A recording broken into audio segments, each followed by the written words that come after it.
Ladies and gentlemen, imagine it's 1947. You're cruising through Buffalo, New York in a convertible that's smaller than your neighbor's ego and has a roof that disappears faster than political promises after elections. You stop at Arid Light and someone leans out their big Packard to ask, "What in the Sam Hill is that thing?" You smile, pop the hard top like a magician's trick, and shout back, "It's a Playboy baby." Before he can process whether you mean a car or a lifestyle, you've already zipped off down the street at a screaming 60 min an hour. Folks buckling, we're going top down into the wild, wonderful world of the 1947 Playboy A48 Convertible. Now, before we get too deep into Buffalo-built brilliance, go ahead and hit that subscribe button like it's 1947 and someone just offered you dealership rights for a brand new American car company. You never know. It might flop or you might be driving history. Let's rewind to post-World War II America, a land of optimism, surplus steel, and small businessmen with big dreams. In Buffalo, New York, three such men dared to take on Detroit. Lou Horwitz, a Packard dealer, Charles D. Thomas, a former Pontiac engineer, and Norman Richardson, a mechanic, joined forces with a dream to build a compact, affordable, stylish second car for American families, something zippy for around-town errands, something modern, something, in their words, truly new. Armed with 50 grand in startup capital, about the cost of a classic Beetle today, they founded the Playboy Motor Car Corporation in 1947. Their first prototype was a rear-engined convertible shown at Buffalo Statler, seating 3 and using a small Continental 420 horsepower. It was weird. It was abandoned faster than a Diet at Thanksgiving. The team rethought the layout, moving the engine to the front, driving the rear wheels, and got to work on something no one else in America had, a steel retractable hardtop. By summer 1947, the redesigned Playboy Model A48 was born, and with it, the United States had its very first production car with a disappearing hardtop roof, beating Ford's Skyliner by a decade. The car caught attention quickly. It was shown in Buffalo, then Chicago, with decent reviews, and even a full feature in Mechanics Illustrated, the company's sole dealer, franchise across the country, and acquired an old Chevrolet plant for mass production.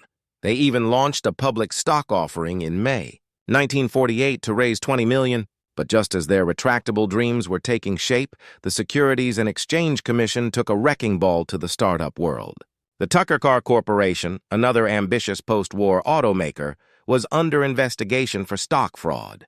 Though unrelated, the stink rubbed off on everyone. Investor confidence vanished like the Playboy's roof in a summer breeze. The capital drive sputtered. Only about $2.5 million was raised.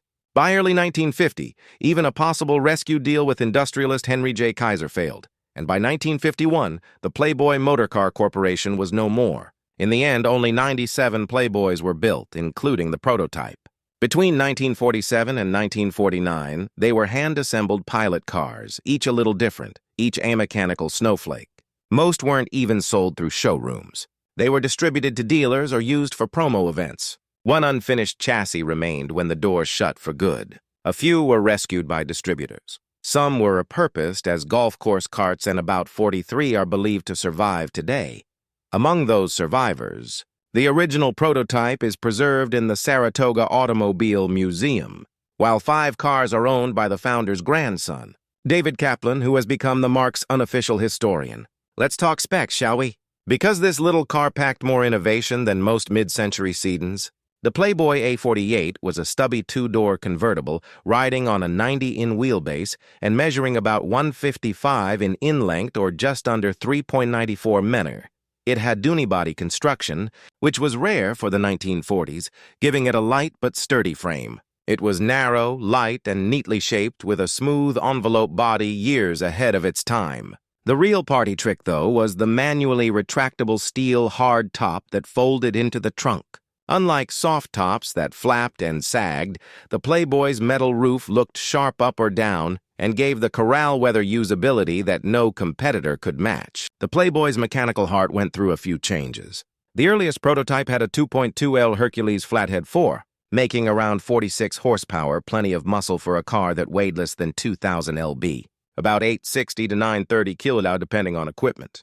When production started, they switched to a smaller 1.5L Continental L-head 4-cylinder rated at 40 horsepower. Later cars, especially toward the end of production, received a beefier 2.22L Willys Govel engine, the same as in wartime Jeeps with 72 horsepower. Enough to give the Playboy aerial kick in the tail. All engines were front-mounted and drove the rear wheels through a Warner Gear 3-speed manual transmission. Syncrosh on all gears meant it shifted smoother than a grease politician. An optional overdrive allowed for higher speed cruising, though the base 40-horsepower engine didn't exactly excel at hill climbing in third. Final drive was through a Spicer rear axle with standard 4.01 gearing. Suspension was modern for the time. The front used an independent layout with horizontally mounted coil springs and tubular shocks, almost like a baby McPherson and strut. The rear had a live axle with semi-elliptic leaf springs and hydraulic shocks. The braking system featured 9-in drum brakes on all four wheels supplied by Wagner Electric and Even. Had a self-adjusting mechanism, fancy stuff for 1948. Steering was via a Ross cam and lever system and a 17-in steering wheel. With 12-in wheels and narrow tires, the Playboy was undeniably a microcar by American standards. Yet, its smart packaging made the most of space with a 50-in wide bench seat and airy-reasonable trunk. The interior wasn't plush, but it was functional. And with the hardtop down, it felt downright liberating. Top speed advertised as 75 mph, but 65 was more realistic unless you had a tailwind and a downhill slope. But what it lacked in speed, it made up for in thrift. Fuel economy averaged 30 to 35 mpg, which meant fewer visits to the gas station and more time to impress neighbors with your vanishing roof. Design-wise, the Playboy A48 was no chrome-laden land yacht. Its styling was reserved, modern, and compact, somewhere between a Crossley and a European saloon. Rounded fenders, smooth sides, and that tidy disappearing roof gave it a subtle elegance. The retractable top was pure mechanical magic. It folded neatly into the trunk without the need for electric motors or hydraulic spaghetti. Just a smart set of linkages, human muscle, and a little bit of post-war optimism. That top made the Playboy a coupe when you needed shelter, and a convertible when you needed a breeze through your hair and maybe a few bugs in your teeth. Inside, simplicity ruled. A basic dashboard.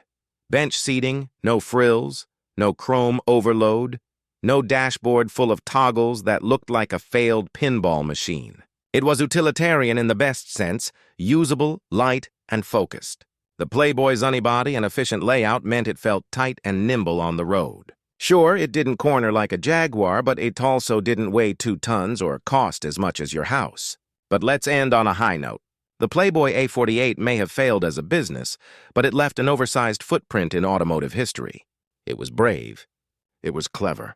It beat Ford to the retractable hardtop by 10 years. It even set a New York to Los Angeles record in 1848, covering over 3,000 mi in just 62 hours. The engineering was ahead of its time, and the name, well, it became immortal thanks to a different kind of empire. Yes, folks, the legend is true. Hugh Hefner got the idea for Playboy magazine from the car. A friend's mother had worked for the defunct Playboy Motor Car Company and suggested the name to Hef. He thought it sounded classy, sexy, dapper, and history was made. So, what did one of these cost when new? Back in 1948, the Playboy Convertible was advertised at just $985. That's about $13,000 in today's money.